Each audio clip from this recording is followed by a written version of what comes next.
श्री म्हणजे मांगल्य, श्री म्हणजे वात्सल्य, श्री म्हणजे मांगल्य, श्री म्हणजे मातृत्व, श्री म्हणजे कर्तृत्व, श्री म्हणजे मातृत्व, श्री म्हणजे कर्तृत्व. मग हे कर्तृत्व सिद्ध करत असताना या स्त्रीला किती द्वेषाचे रोषाचे कडू घोट रिचवावे लागले. प्रसंगी शेण मातीचा मारा सुद्धा सहन करावा लागला. पण दुर्दैव इच्छाशक्ती आणि आशावादाच्या बळावर आता रडायचं नाही तर लढायचं हा त्यांनी निर्माण केलेला निर्धार या स्त्रियांना जाणीवेच्या अथांग अवकाशामध्ये घेऊन गेला. ज्या काळामध्ये स्त्रियांना चूल आणि मूल या चौकटीमध्ये बंदिस्त करून ठेवले गेले होते, स्त्रियांनी घराबाहेर पडणे महापाप समजले जात होते, अशा परिस्थितीत स्त्री शिक्षणाची दारे उघडी करून क्रांतीज्योती सावित्रीबाई फुल्यांचे दिव्य श्रीरूप समाजात पुढे आले.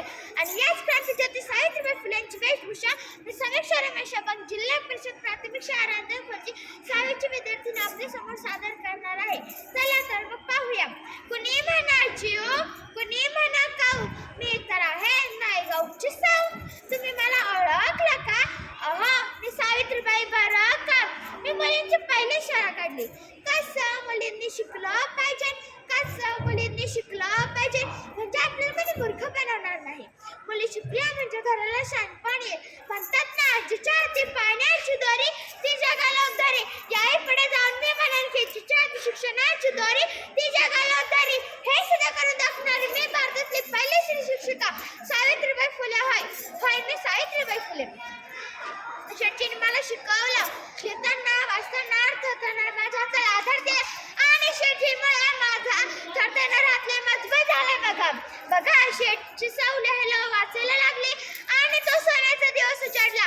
1 जानेवारी 1848 रोजी पुण्यात भिडा आडत मी मुलींची पहिली शाळा काढली. ही बातमी वाऱ्यासारखी सगळीकडे पसरली.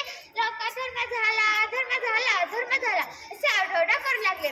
शेठची मुलींना गोळा करत होते व त्यांच्या आई वडिलांना समजावून सांगत होते. पण आम्ही शाळा बंद पडावी म्हणून काही लवकर करून डाव टाकले जात होते. विष्णुपंतांसारखे आपल्या शिक्षकांना वाळी टाकले जात होते. शिक्षक नसेल तर शाळा चालवायची कशी? मग मीच पदर खोचला आणि टाकलं पहिलं पद स्त्री शिक्षणाचा व्हिडिओ देण्यासाठी. तेव्हा काही टाळ्या रस्त्याने जाताना म्हणायचे, कोणाची बायको टाळीवर पदर आणि चालले तुरु तुरु असं काय बाय म्हणायचे. कोणी शेण फेकत, कोणी चिखल फेकत, कोणी दगडच फेकून मारायचा. एकदा तर एक दगड माझ्या कपड्यावरच लागला. काही ग भळा भळा भळा रक्त वाहू लागलं. तरी मी घाबरले नाही की डगमगले नाही. मुलींना शिकवण्याचं काम मी चालूच ठेवलं. एकदा तरी घरटीकर माझ्या समोरात चालला. म्हणतोय कसा अगाय सटय कुठं चालले? माग फिरायचं, माग फिरायचं, माग फिरायचं, माग फिरायचं. पायाची जाती अडचण बरा नवा. मी काय गप्प बसतोय? उचलला हाताने लावले खंडशी. पायाची जातीला कणखर असावं लागतं. तेव्हापासून वाचून बसला. पण आज मला खूप वाईट वाटतं. खूप वाईट वाटतं. मुलींचा खूप तिरस्कार करतात. त्यांना जन्मालाच येऊ देत नाही. मुली जन्माला येण्याआधी गर्भातच मारले जात आहे. हे चांगलं नाही. होय, हे चांगलं नाही. शिक्षणामुळे फक्त लिहिता वाचता येत नाही तर आपण विचार करायलाही लागतो. मी तुम्हाला शिक्षणाचे दारे उघडे करून देऊन माणूस पण त्यागलाही शिकवलं. मग हे घरचं तरी कसं? होय, घरचं तरी कसं? तुम्ही सांगा. मुलगी नसेल तर समाजाच्या पुढे जाणार तरी कसं? बापाला मुलगी कोठे मिळणार, भावाला बहीण कोठे मिळणार, नवऱ्याला बायको कोठे मिळणार. तुम्ही सांगा तुमच्या मुलाबरोबर लग्न करणार. पुन्हाच म्हणते मुलगी वाचवा, तिचा सन्मान करा, तुला हे सुंदर जग पाहू द्या. पुन्हाच म्हणते मुलापेक्षा मुलगी बरी, प्रकाश देईल दोन्ही घरी. मुलापेक्षा मुलगी बरी, प्रकाश देईल दोन्ही घरी. विद्याधन आहे सर्व धनाहून श्रेष्ठ, विद्याधन आहे सर्व धनाहून श्रेष्ठ. तिचा साठ जपा, तिचा साठ जपा. हे मी सावित्रीबाई फुले तुम्हाला काय काय नाही सांगतो, काय काय नाही सांगतो.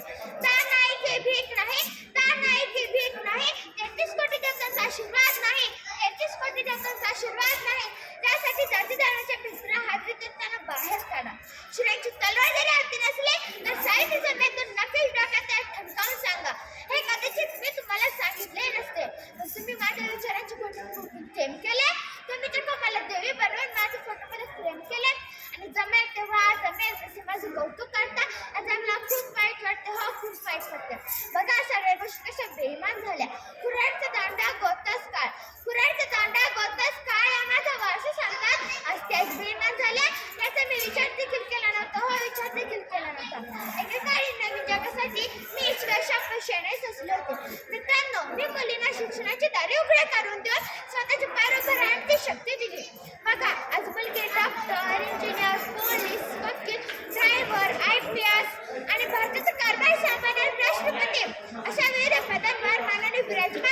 आहे हे सुद्धा स्त्री शिक्षणातच फलित आहे ना मित्रांनो हे सुद्धा स्त्री शिक्षणातच फलित आहे ना स्त्री म्हणजे काय असते स्त्री म्हणजे काय असते ते खणखणीत नाणं असते संघर्षाचं गाणं असते ते खणखणीत नाणं असते संघर्षाचं गाणं असते ती वाचली तर नागिन असते खवळली तर वाघीण असते ती वाचली तर नागिन असते खवळली तर वाघीण असते कडाडली तर वीज असते तान्हा बाळाची नीद असते कडाडली तर वीज असते तान्हा बाळाची नीद असते आणि बारकाग मुली तिच्याच गर्भात भविष्याचं बीज असते आणि बारकाग मुली तिच्याच गर्भात भविष्याचं बीज असते आणि हे बीज जर मुलीच असेल तर शेवटी एवढा संदेश देईल की ज्यावेळी प्रत्येक घरात स्त्री शिक्षणाचा मुलगी वाचण्याची जागर सामान्य पोहोचेल तेव्हाच मी म्हणेल स्त्री शिक्षणाची क्रांती ज्यात घडली होती स्त्री शिक्षणाची क्रांती ज्यात घडली होती खऱ्या अर्थाने शब्द तुम्ही सावित्रीच्या लेखी हो सावित्रीच्या लेखी खऱ्या अर्थाने शब्द तुम्ही सावित्रीच्या लेखी हो सावित्रीच्या लेखी प्रेक्षक परीक्षक यांनी